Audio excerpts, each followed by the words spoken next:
bind mooy financement parce que ñuy homme politique Macky Sall bi nga wax y compris demal PSE y a rien sur le financement benn page bu ndaw moo wax ci financement man dama ne la financement état politique publique dama lay wax politique publique lan moo koy financer source financement état yii la bu njëkk c'est la fiscalité ressource souveraine moo ci ëpp wax naa la ni on est contre-performant en matière fiscale même la norme bi ñu bokk ci cadre communautaire remplir ñu ko ñaareel bi mooy say ressources naturelles nga gérer ko au mieux de tes intérêts. Cela veut dire que yow boo ñëwee toog da ngay remettre en cause tous les contrats qui ont été signés par rapport à nos ressources. Moi j'ai dit ici je le dis clairement on va renégocier parce que dafa am loo xam ne mënul ne mënoo am sa pétrole am sa gaz am sa or am sa leen ñu ne 10% nga am ci droit yi te bu ñu demee ba war a partager les parts de production mënoo musa ki waane ba dépasser les 15%. réew du doxee noonu donc on va tout renégocier et moi j'ai pris l'engagement et ne serait-ce que sax réclamer rek li ñu waroon fay ci impôt ci transaction titres yi ñu def ñoom Franck Timis ak ñeneen ñeen c'est des centaines de milliards yoo xam ne Sénégal perte na ko avec la complicité du régime de Macky Sall et la responsabilité de l'État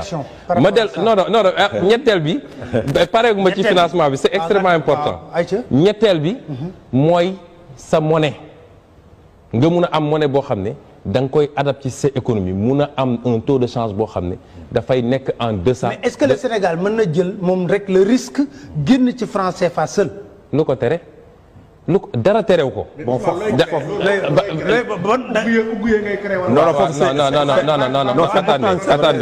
attendez dama lay commencer ci lu simple.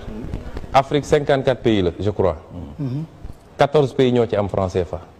te ñoom ñëpp ñu ngi ci am bas du tableau classement économique 14.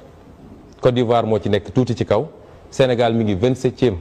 te moo ci tane après Côte d'Ivoire ay Burkina ay Niger ak nangam ñoom ñëpp ñu ngi ci suuf.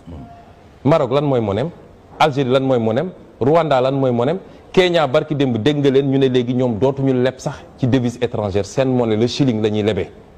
ñooñu ñëpp ñooñu raw fuuf ci économie. bu ñëwee ban monnaie ngay créer. monnaie bi ni muy tudd amul solo parce que monnaie bi mun na tudd dërëm mun na tudd xaalis mun na tudd du tur bee am solo mais li ma la bëgg a wax mooy ñun dañoo wax ni dinañ génn ci franc CFA. le Sénégal seul. su ma nee dañuy génn ci franc CFA waxin la première option bi mooy il faut ñu am une monnaie dans le cadre communautaire mooy CEDEAO parce que man CEDEAO laa gën a gëm que UEMOA nga xam ne 8 pays yu bokk ci yu bokk France la France Afrique moo fa yor ñu ne ñun dañuy génn ci franc CFA dañoo bëgg une monnaie communautaire CEDEAO monnaie boobu lancé nañ ko depuis 83 il y a des problèmes parce que problème yi li mu ko andi mooy Nigeria mooy le poids fort c'est 190 millions d'habitants Nigeria à lui seul il fait presque 80% de la zone en termes économiques mais ñëpp xam nañ ni Nigeria c'est un géant au pied d'argile kooku soo créé monnaie day bëgg a am une voix prépondérante moom mooy décider te loolu mun na andi njaaxum te Maroc nee na dafa bëgg a bokk léegi CEDEAO Tunisie neen dafa bëgg a bokk parce que ñoom suñu marché moo leen intéressé donc ñu ne loolu première hypothèse boobu dañuy continuer di ci liggéey mais waruñoo jóge ci benn domination daanu ci bu gën a bonati il faut ñu liggéey ci am ay critères de convergence ñun ñëpp Nigéria soumettre ci keneen ak keneen ci critère croissance ci critère recette fiscale rapport fiscal mooy les mêmes critères que l'UEMOA suñu paree su dee boobu mënul am ñu ne léegi amoon nañu UEMOA monnaie baa ngi dox depuis longtemps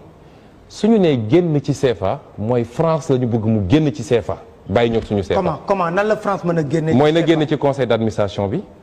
suñu 50% réserve ñuy yóbbu trésor français di ko fa joxe dootuñu ko joxe parce que ñun dañ ñu ne jox nañ leen indépendance mun ngeen gérer seen santé mun ngeen gérer seen éducation mun ngeen gérer seen lépp waaye vous êtes des irresponsables pour gérer une monnaie ñun tam ñu nangu ko amaana sax dëgg la parce que soo gisee ni ñuy gérer tey suñu ressources naturelles yi suñu gars yi de xam naa ni ku leen joxoon monnaie li tubaab yi naan utiliser la planche à billets saa yi ñu jaaxlee rek daal di imprimer mais ñun dañoo ne ñun en tout cas nous ne serons pas des leaders politiques irresponsables parce que am na pays africains yu ñu raw fuuf seen monnaie la ñu yor te ñu ngi koy gérer très bien donc suñu nee France na génn mooy nañu des ñun dans le cadre de l'UEMOA mais problème bi am avec UEMOA aussi mooy li ci ëpp ci président yu bëri ñun ñëpp xam nañ ne ay France africain lañu donc ñoom du ñu bëgg lu fâché France mais ñun dañu ne politique économique bu ñu bëgg a appliquer Sénégal mënuñu ko réussir avec le CFA parce que c'est une monnaie d'abord surévaluée parce que dañu def parité fixe ak l'euro qui est pratiquement la deuxième ou la troisième monnaie la plus forte du monde. Ça ne reflète pas notre économie. ñaareel bi français bi ñuy bàyyil franc CFA c'était pour sécuriser leurs investisseurs pour que seen investisseurs yi du ñu supporter risque de change suñu ñëwee fii kon boobu baaxul monnaie su ëppee sa doole sa économie munoo compétitif quand tu exportes tant que yaa ngi nekk une économie d'importation monnaie soo amee monnaie bu fort bu ëpp doole sa économie baax na loolu mooy franc CFA ñun nag dañoo bëgg a inverser la tendance moo tax franc CFA mënul doon monnaie bu baax ci ñun kon suñu mënul am lii ci UEMOA mënuñu ko am lii ci CEDEAO boobu lañ ne dinañu assumer suñu responsabilité ñun génn ci franc CFA boobu bàyyi ñi bëgg a continuer les 7 autres pays su dee bëgg nañu continuer mais loolu processus la néew ma dañ ñuy fal tey suba ñu génn ci CFA dinañ toog ak suñu partenaires yëpp waxtaan ak ñoom wax leen avec des arguments mais suñu demee ba gis ni mënul dem te ñun ñu am certitude ni franc CFA d'ailleurs réew yu ko yor yëpp ñoo gën a tardé ci àdduna ñu gis ni kii daf ñuy tardel dinañ jël suñu responsabilité ñun ñu génn ci franc CFA foofu laa ko bëggoon a laaj ñetteel source